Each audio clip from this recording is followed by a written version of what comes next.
Butterfly देखा है कभी बटरफ्लाई को?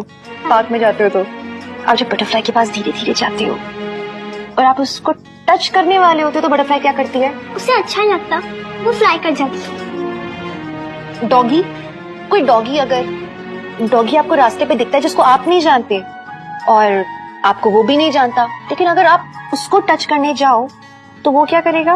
वो भाग करता है और डराता है। सी, एनिमल्स को भी पता है कि क्या सही है और क्या गलत है, कौन सा टच अच्छा है, कौन सा टच अच्छा नहीं है। वैसे आपको भी पता होना चाहिए कि बैड टच क्या है और गुड टच क्या है।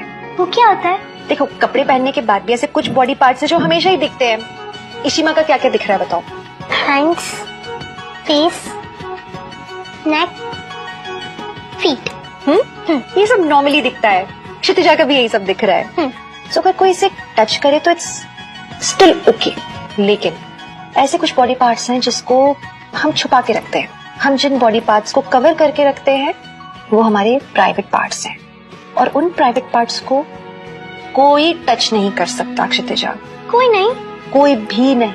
प्राइवेट बॉडी पार्ट्स हैं, ये आपके हैं। इन पे सिर्फ और सिर्फ आपका हक बनता है। आपके परमिशन के बिना ना कोई इन्हें देख सकता है, ना कोई इन्हें छू सकता है, ना ही आप कभी किसी और पार्ट्स देख सकते हो। जितने भी लोग हैं वो हमारे कितने भी क्लोज रिलेटिव्स क्यों ना हो, जैसे कभी कोई अप्पा के फ्रेंड आते हैं या अम्मा के कोई फ्रेंड्स हो या कोई हमारे और रिलेटिव्स हो या कोई आपके भाई, इनमें से कोई भी आके अगर आपको थोड़ा अलग ढंग से अगर टच करता है तो वो बैड टच की कैटेगरी में आ जाता है।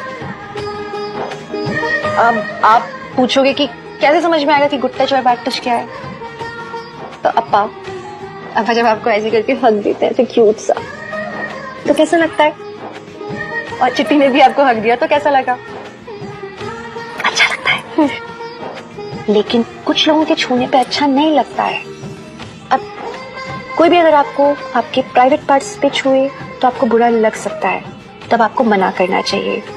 Now your cheek, your hair, मतलब आपके गाल और बाल को अगर कोई सहलाए, पर कोई अपना है तो वो ठीक लगता है। लेकिन कोई अजनबी, जैसे वो डॉगी मना कर देता है ना बाक करके, वैसे जब अजनबी हम नॉर्मल इंसानों को भी टच करता है गाल पे या बाल पे और हमें अच्छा नहीं लगता है तो हमें मना कर देना चाहिए, क्योंकि वो बैड टच है। पर ईशू चिट्टी, अगर कोई मुझे बैड टच करे तो मुझे क्या करना चाहिए? कब जोर से नो बोलना। क्या करोगे आप? नो।